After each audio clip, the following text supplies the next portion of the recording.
Belle mais jamais rebelle, qui est un recueil de 35 poèmes, lequel met en relief la femme en tant qu'un être extraordinaire, la femme en tant qu'un être qui porte toute la beauté, mais aussi toute l'humilité, toute la richesse, mais également qui parle de l'Afrique en tant que femme.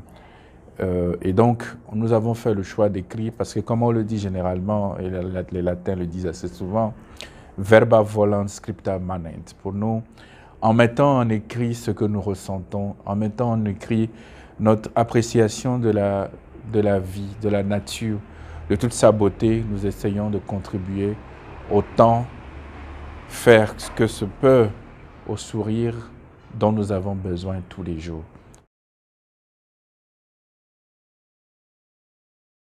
Le choix du poème est délibéré. Disons qu'il y a un moment que nous avons l'habitude d'écrire à des amis, à des occasions différentes. Mais finalement, nous avons fait le choix du poème parce que nous estimons que, à travers la poésie, on célèbre mieux les choses. À travers la poésie, on sent beaucoup plus ce que l'on ressent et que le cœur s'exprime mieux à travers la poésie. Belle, mais jamais rebelle. Comme on le dit souvent, toutes les femmes sont belles. Mais ce que l'on remarque et qu'on dit souvent aussi, c'est que toutes les femmes, parce qu'elles sont belles, et les femmes, quand elles sont belles, elles sont sûres d'elles. Elles sont, entre guillemets, orgueilleuses, elles n'ont peur de rien. Elles se disent que avec leur beauté, elles peuvent tout faire, elles peuvent faire des bons qualitatifs, et que fondamentalement, la beauté constitue pour elles un attribut pour défier et tout, et même avoir des objectifs extrêmement extraordinaires, même si elles n'ont pas les moyens parfois de les atteindre. Et c'est ce qu'on l'on dit souvent. Mais je me suis rendu compte au fur et à mesure des années, à force d'échanger avec les femmes, à force de discuter avec beaucoup de femmes, qu'elles soient mères, qu'elles soient sœurs, qu'elles soient des cousines ou qu'elles soient des enfants, finalement, je me suis rendu compte que derrière la beauté d'une femme, il y a un trésor extraordinaire. C'est l'assumation de soi, c'est la détermination à relever les défis.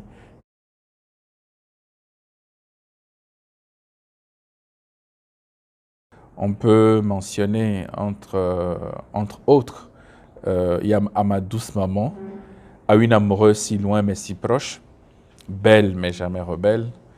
Komto, c'est une commerçante, une revendeuse de boules de maïs très prisée à Lomé. Sista, tu es ma Khadija, je ne pensais plus te revoir. Aïcha, une matinée de janvier, deux amoureux marchent. Non, tu ne seras jamais brisé. Ton silence est si pesant, tu me plais, j'ai envie d'amour, tu es restée belle et brave.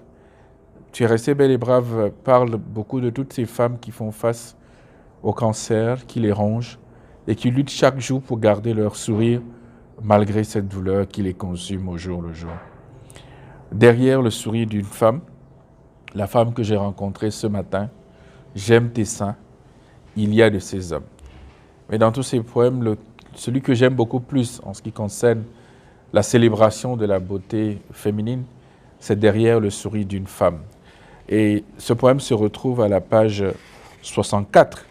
Derrière le sourire d'une femme, derrière le sourire d'une femme, il y a parfois de l'amertume. Derrière le sourire d'une femme, il y a parfois de la douleur qui parfume. Derrière le sourire d'une femme, il y a parfois de la résignation, il y a parfois de l'indignation. Derrière le sourire d'une femme, il y a parfois de l'espoir, il y a parfois le désespoir. Derrière le sourire d'une femme, il y a parfois une âme perdue, il y a parfois une princesse qui a tout perdu. Derrière le sourire d'une femme, il y a parfois une si grande peur, il y a parfois une vie de terreur.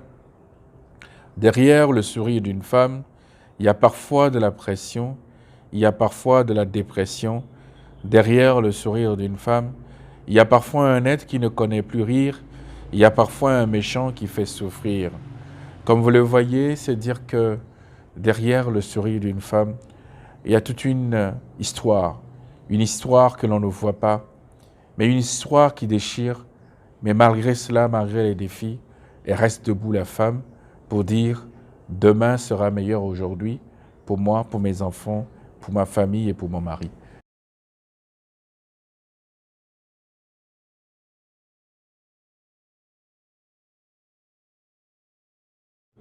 Il y a trois principales sources. La première, c'est ce que je vis tous les jours, les amis que je rencontre, des personnes étrangères que je rencontre et la communication avec ces personnes me permet en réalité, à la lumière de ce qu'elles partagent, de pouvoir aussi trouver une source d'inspiration pour écrire. Il y a par exemple certains poèmes que j'ai écrits juste après avoir parlé avec des gens. Il y a certains poèmes que j'ai écrits juste, c'est pour encourager certaines personnes. Le poème par exemple qui dit « Tu es restée belle et brave » et qui concerne toutes ces femmes qui souffrent et qui, dans leur cœur, savent que un jour, ce sera la fin, parce qu'elles sont constamment en lutte contre le cancer. C'est un poème que j'ai écrit après avoir parlé avec une femme qui était dans un état extrêmement de désespoir.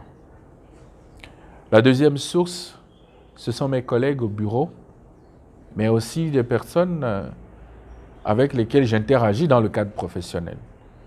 Mais au-delà de ce cadre professionnel, ces personnes portent des charges émotives qu'il faut parfois gérer dans le métier qui est le mien. Mais quand on sort, il y a parfois des éléments comme ça qui vous viennent à l'idée et qui vous inspirent à écrire. La troisième et dernière source, c'est l'histoire de notre continent. Notre continent qui a tout, mais qui parfois donne assez souvent l'impression de n'avoir rien. Et donc, de temps à autre, en tant qu'engagé, quelqu'un d'extrêmement engagé sur la cause du continent, ça m'arrive d'écrire aussi justement quelques vers et je pense que c'est la poésie qui me permet de mieux exprimer ce que je ressens par rapport à ce que je vois sur le continent. Dans cette veine, il y a par exemple le poème qui parle de tam-tam des ancêtres. Résonne tam-tam des ancêtres, résonne. Résonne parce que c'est la voix de tous ces jeunes-là qui crient, qui sont désabusés et qui sont déçus, qui veulent que le continent soit autrement, parce que nous avons tout pour aller de l'avant, nous avons tout pour donner le meilleur de nous-mêmes. Et donc, il faut que nous puissions prendre conscience de cela et pouvoir écrire de belles histoires, de belles pages de l'histoire de notre continent. Si Dieu le permet, au cours donc de l'année 2020, déjà le premier trimestre, un second recueil de poèmes qui est intitulé « Ne me frappe pas ». Ne me frappe pas, pourquoi tant de violence sur moi, pourquoi portes-tu la main sur moi, que t'ai-je fait, ne me frappe pas. Et donc c'est une compilation d'une quarantaine de poèmes et qui en fait s'inscrit dans notre combat pour dire stop aux violences qui sont faites aux femmes. Nous avons aussi en projet, et c'est en cours d'écriture, un roman. Ce roman qui est donc, dont nous sommes en train de chercher pour le moment le titre.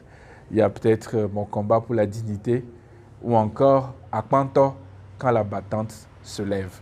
Donc on verra d'ici là comment est-ce que nous allons mettre tout cela sur l'agenda de 2020. Et enfin, fin d'année, on a justement un autre ouvrage, cette fois-ci assez technique, mais je n'en dirai pas plus pour le moment.